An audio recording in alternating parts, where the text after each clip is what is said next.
What's going on, guys and gals? Welcome back to another edition of SMB, a South Park review, right here at SouthParkPod on YouTube exclusively. Go ahead and hit that like and subscribe button if you'd like to see more content and reviews in this format, and if you'd like to see more South Park clips and content. I, of course, am your host in the heat, and I can't be beat. I'm your guy who's high where the air is dry, your boy MSG. And I'm back for another SMB South Park reviews. This is Season 26, Episode number 5, DIkNBaus Hot Dogs. Or DIkNBaus, maybe potentially it could be listed as. And this episode embarks as Cartman starts his own restaurant after finding out that he wants to work and he wants to make some money too.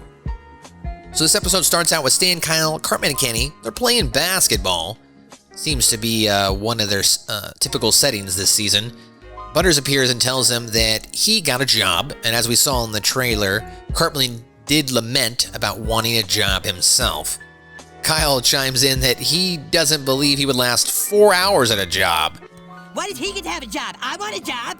You wouldn't last 4 hours on a job, fat ass. And then Cartman starts to go on a rant about how people like Kenny are poor, and says that it's not fair to those people. And he also says that it's not fair that some people in this country have all the opportunities for employment while others don't. I have to live in a shithole like Kenny does. It's not fair that some people in our country are given the opportunity for employment while others aren't. I'm gonna tell my mom. Keep that in mind. Cartman starts off in the episode in the fact that a lot of people can't get jobs, and we'll jump to here shortly what happens when he's going to get a job. But before we get there, he goes home and he ridicules his mother, of course, for, living in a hot dog and the situation in which they're in. She rebuffs that, of course, explaining the prior history in which she had a job and now she's taking care of him. I had a job, Eric, but you got me fired because you wanted me taking care of you, and that's why we had to sell our house. Cartman, though, tries to convince her to let him get a job. Leanne makes the same joke that she believes, just as Kyle, that he wouldn't last 4 hours. This is not a proper place to raise a child. You have to let me go find a job, Mom. Eric, the truth is, I don't think you'd last 4 hours at a job. Oh, now you sound like Kyle. However, of course, Cartman, through his mental gymnastics, ridicule, and manipulation, gets his mother to give him permission to seek employment. So now we go over to the ice cream shop here, and Cartman comes in. He's looking for a job, right?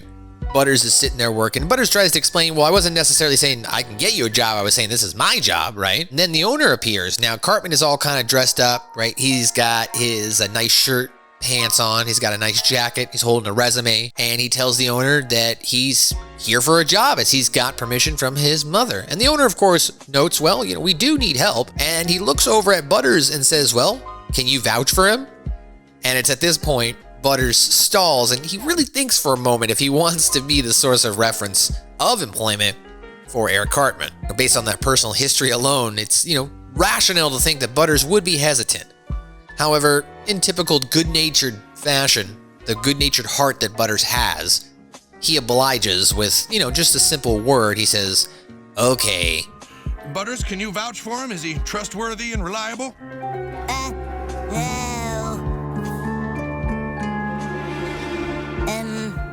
Okay. So it's at this point in the episode, we now are going to answer the question, can Cartman make it through 4 hours of working? As the episode begins to showcase time passing by, noting how much time Cartman has actually worked, or has been present at the job itself, right? So we show a graphic of text on the screen that says at 13 minutes into the job, and then we see Cartman criticizing Butters, and then Butters asks Cartman, kind of an aggressive manner, obviously, hey, can you help this customer? And then Cartman criticizes Butters and accuses him of creating a hostile work environment.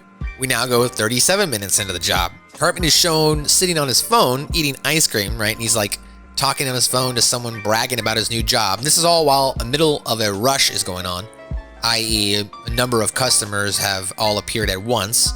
The owner questions Butters as to why there are so many people in line waiting and why he isn't doing a better job of, training and managing Cartman. Of course, then Butters yells over to Cartman to start helping, and they kind of go back and forth, and it's at this point, I guess, a timer goes off, and it's now apparently Cartman's break, even though he hasn't really worked 2 hours? Because we'll find out here in the next scene. So now at 1.2 hours into the job, with the line out the door, Cartman nowhere to be found, Butters is swamped and overwhelmed with customers. And he gets a delivery from a unsuspecting kid. The laptop has a note that says, "Open me." So Butters opens it, and once open, Cartman appears and has told Butters he's elected to work the rest of the day from home and take a mental health day. Hey, Butters. Eric, where are you? I wasn't feeling the best, so I decided to work from home. Now, of course, this kind of satirizes maybe the current corporate and now new job seekers who won't work during this post-world event that happened 2 years ago, we'll say that. Basically making light of the fact that there are maybe a number of corporate employees or individuals itself who kind of have maybe more cushier jobs in relation to trade jobs, who feel like at times that they want to take advantage of these mental and health sick days, which prior to the said world event, maybe it wasn't as normal in those corporate environments, but now it is. Now people are like, wait a minute, I have choices. So if I don't like this job, I'm going to go ahead and take a mental health day. However, in the case of like a restaurant, it doesn't really work that way. You can't really just like take a mental health day like that up front or in the middle of a rush, especially when the customer relies on you to be there as a body, an individual, to serve them the asset versus, working from a computer. At 3 hours and 2 minutes of the job now, Cartman has returned to work, as Butters threatened to Cartman, "Look, if you don't come back to work, we're both going to lose our jobs." So Cartman obliged. Cartman now goes off on a tirade about how the owner is making all the money while him and Butters do the work. It's at this point, Cartman is pulling a hot dog out of a boiling pot, and as he's doing so, it dawns on him. Kind of harkens back to his Cartman's Incredible Gift episode, as he starts having some sort of psychic premonition here, if you will, and he starts to understand the fact that, hey, I live in a hot dog stand. We could sell hot dogs. And it's at this point Cartman then runs out excited.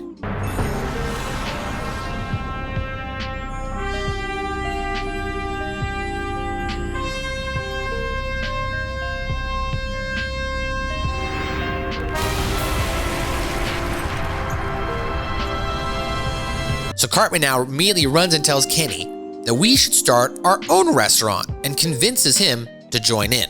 We then cut immediately to a bank where Cartman and Kenny are pitching to Butters to be his investor. Now the way they structured it is a little bit of money will come out of Butters' paycheck, and in turn, a LLC will be set up, giving Butters a credit line and Cartman a stake and Butters a stake in the company, as well as, I guess, Kenny, and they will all receive dividends, and Butters will receive his investment back, as well as residuals as an owner. Now, Butters was like, well, I don't want to do this. I just want to serve ice cream. And Cartman's like, well, no, you keep doing your job because you're making the money, right? So we need your money. So Butters initially says no, right? Cartman then continues to manipulate and insult Butters, and then he uses Kenny as a scapegoat, an instrument, if you will, to further his manipulation by insulting Kenny's current situation and pulling at the heartstrings of Butters, saying, don't you want to give Kenny an opportunity? You're rich. Come on, you might help Kenny. And eventually Butters does agree. Can you imagine what it's like for him? Watching rich white boys like you just collecting paycheck after paycheck while he wallows in the filth of his tiny house? The filth? We then begin a montage here of Butters working very hard and very late at night at the ice cream shop, while Cartman and Kenny are off, spending his money, setting up the restaurant, from, drawing blueprints and eating Red Lobster to taking in Mustard Farm tastings at the Mustard Farm vineyards. Cartman and the unhooded Kenny treat themselves while doing market research to setting up their restaurant. So after the first commercial break, we come back with a news report, and the news reporter is at the location of Cartman and Kenny's new restaurant. Basically kind of doing an expose on the fact that this restaurant is coming and people should be excited about it. And it's at this point they actually reveal the new name of the hot dog stand. The new name of the hot dog stand is spelled DIkNBaus, otherwise pronounced as DIkNBaus or DIkNBaus. DIkNBaus, DIkNBaus. The new owners are inviting everyone to come on down, enjoy, and let DIkNBaus put a smile on your buns. Let DIkNBaus put a smile on your buns. I want DIkNBaus. At DIkNBaus, as they say, and this of course brings joy and laughter to Cartman and Kenny. We got him to say it. The interview ends with a message from the owners, and it says, "Let DIkNBaus put a smile on your buns." And of course this cracks Kenny and Cartman up. Butters walks in now not happy as he thinks Kenny and Cartman are screwing around with his money, not working. And of course Cartman and Kenny tell Butters, we are working on it. Butters leaves, they keep laughing. We then cut back over to the construction site of the hot dog where Cartman is dealing with some problems. The foreman brings up to his attention some different difficulties that are going to set back some of the timelines on building the zip line and the waterfall grotto. And Cartman says, well, whatever we got to do to get it done, let's get it done. If we got to, put down new asphalt, we're putting down new asphalt. If we got to put plumbing, we're doing plumbing. But he then sends everyone home. As he says, it's "Let's not work too hard Wednesdays."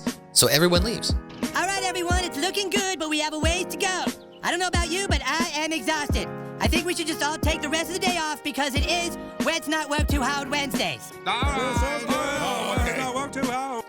That's another, I guess, jab at the corporate environment. If they worked in the exact same way, people, getting all these vacation days and have these cushy six-figure jobs. Let's not work too hard Wednesdays. It's time to go home.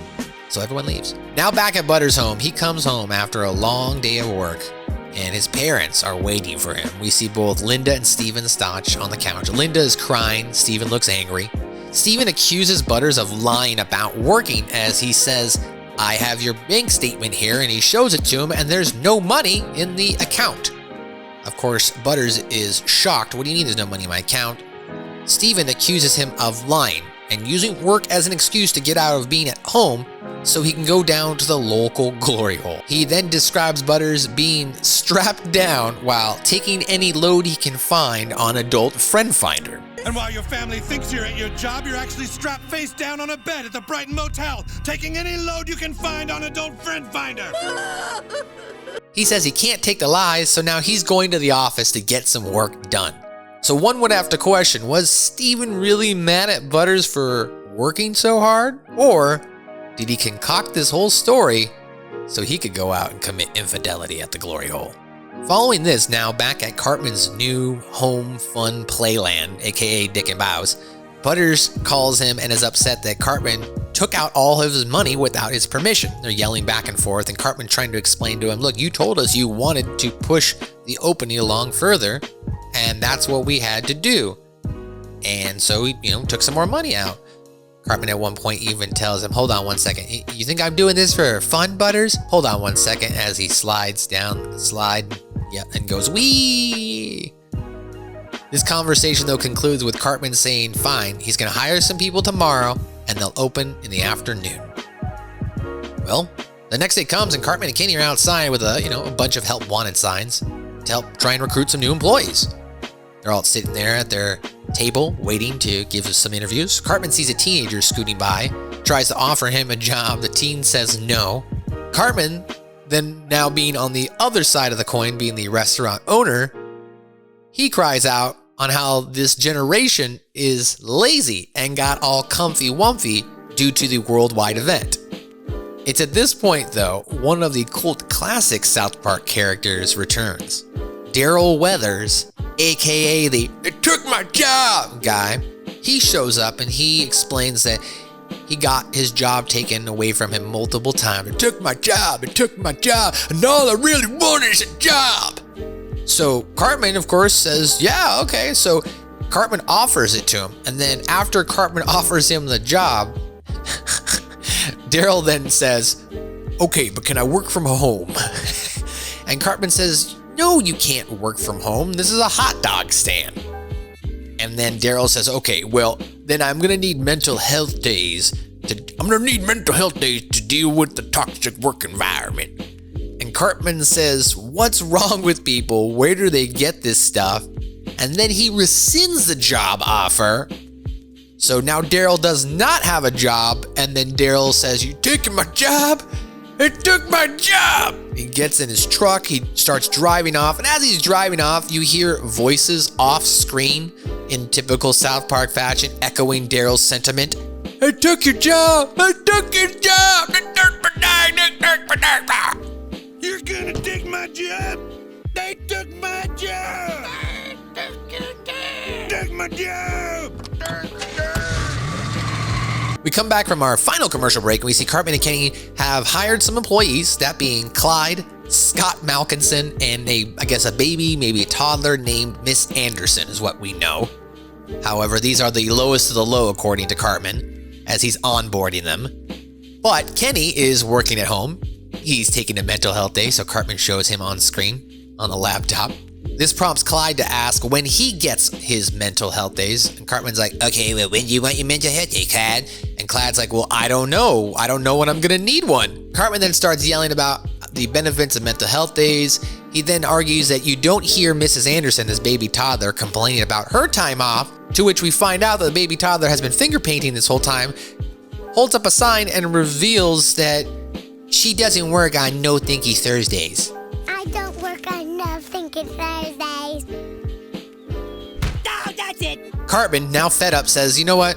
That's it. There's no way to open a successful business when this generation doesn't want to work. At this point now, Butters shows up, and Cartman the whole time throughout this episode has been calling him the bank. Oh boy, the bank's here. Scrooge McDuck here to collect on his money. And Butters says, you haven't made any money. And then Cartman says, look, I'm really sorry, Butters. We really tried, but the truth of the matter is we can't open up and run this restaurant because no one wants to work, because this generation has failed, because everybody got all comfy-wumpy during the worldwide event. He tells Butters, I'm sorry, I lost all your money. But on the bright side, he has a kick-ass house now with tons of games and rides, and Butters can come over anytime he wants to play.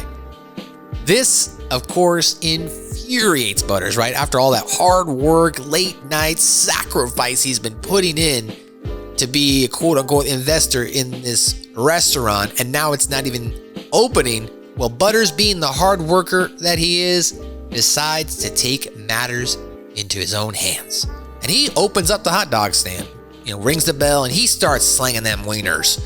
And we basically see Butters successfully building this business in front of him as he's stocking items, he's making food, he's even made the patented design that they use on the nudes where it's a hot dog and they said it's a happy face drawn under the hot dog, but really it's Baus, so it looks like DIkNBaus. He's plating multiple hot dogs at once. And it's at this point now, of course, the crowd starts to appear. They're enjoying the rides. They're enjoying the good nature of the food. And it becomes a success. Now this leads to the town and the mayor praising Cartman, calling him a town hero. Cartman, of course, doesn't believe this is actually happening, saying this is all a dream come true. Even though yes, he did set up the restaurant's menu, structure, the construction of it, his idea. Yes, that was all him and Kenny's idea. You can't take that away from Kenny. But he didn't fund this operation, and as well as we saw, he didn't actually operate it. So did he really deserve all the credit? No. Congratulations, Eric. You're a hero. Oh my God. It's a dream come true. And this is where now we get to the crux of the episode, the final two scenes, if you will. And they connect dearly because this harkens back to Cartman thinking he's got everything he's wanted and his dream has come true. At the bank, Butters and the financial advisor from the beginning of the episode are discussing the future of the business. Now, Butters actually does get his first residual check, and when Butters looks at it, he notices, wow, I got back my full investment. So the financial advisor says we should discuss about, moving into a corporate line of credit, expanding the business, and looking to license it out to other locations. And Butters, though, says he was thinking about flipping it. Basically, I got back my money, so I'm just thinking about selling the company. And the banker tells him, well, as a partial owner, you wouldn't be able to make that happen. And Butters says, well, my thought process was I will just contact foreign investors, have them buy the restaurant operations, the IP, and the real estate itself. Therefore, they get all of the assets. And the banker responds, well, you can't really do that, right? Because there are patrons living on the property. And Butters says, well, I've thought of that as well. And then Leanne Cartman walks in, and it appears that Butters and Leanne have struck a deal. And Leanne replies that she believes Cartman is going to like this because he's going to finally get exactly what he wanted this whole time. Now with the final scene, we see Leanne walking into DIkNBaus. She grabs Eric from the inside of the restaurant. Cartman's screaming the whole time he doesn't want to leave. Now they arrive back at their former home. Leanne reveals that the new owners of DIkNBaus, as part of the purchase, bought the Cartmans their old home. So in the end, Cartman doesn't have to live in a hot dog, which of course he hasn't been happy about for the last season and a half when it happened. So in the end, Cartman doesn't have to live in a hot dog, which is what he originally wanted and what he was complaining about. However, with the success of DIkNBaus, and Cartman is not happy because he does not want his old house and room back. He just wants DIkNBaus. He wants to be at the DIkNBaus place. And guess what? That is how the episode ends, as Cartman repeatedly screaming and crying the phrase over and over. I want DIkNBaus. I want DIkNBaus. I want DIkNBaus. I want DIkNBaus. Over and over again. DIkNBaus is awesome. This place sucks. Please. I want DIkNBaus. I want my DIkNBaus. DIkNBaus. Well, ladies and gentlemen, that's your recap there on this week's edition of South Park, on this week's edition of SMB, a South Park review. Just to give you my final thoughts, I enjoyed this episode. I enjoyed the two different storylines here of Cartman not trying to work, but trying to become successful, as maybe a lot of this generation or younger generation may do, looking to get rich quick, right? I maybe disagree. It's just this generation, a 35-year-old here. I believe my generation at the age of 18, 20 years old, we were looking as well. How can we make money without having to work hard? So I don't know if that's necessarily indicative of one generation. I think that's just the evolution of the mind. How can we make as much money as possible so that way we don't have to work for someone and don't have to do something we don't like, so we can spend our time doing things we love and doing it with the people we love as well. However, this was more, of course, the satirization of the fact in the corporate structure, some people have it easy, and in more of the labor trade structure, they probably don't. And thus some people take advantage of it, right, by using tons of different mental health days, sick days, whatever type of day you get, distributed from your company.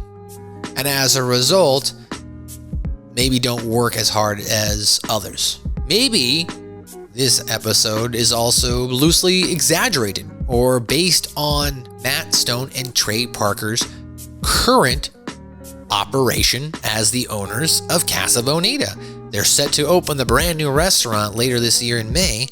Are they having trouble right now hiring good individuals, good employees that can be reliable, that are going to show up without asking the crazy questions such as, well, can I work from home, or can I get mental health days? When in reality, when you're working in a restaurant, you need to be there, as the individual itself is hired to perform that specific task to serve the public. Hands-on, it does not apply to all forms of job fields. And maybe that's what Matt Stone and Trey Parker were trying to say here as well. That's going to do it for this edition of SMB. What did you think of the episode? Did you think it was hysterical that Cartman got his comeuppance again? Kind of like in Cartman Land, right? Where he gets an awesome prize or $1 million and then gets his own theme park, but at the end he loses it.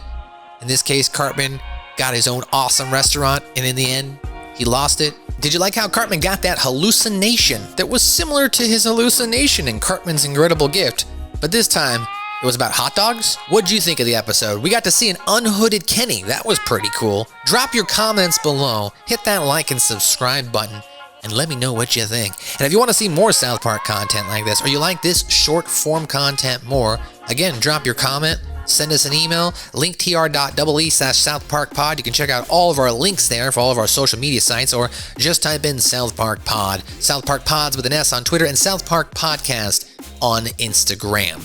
We do a podcast each and every week with over now 170 episodes on all podcast outlets. Thanks for stopping by. We'll see you next week for another South Park review. Peace.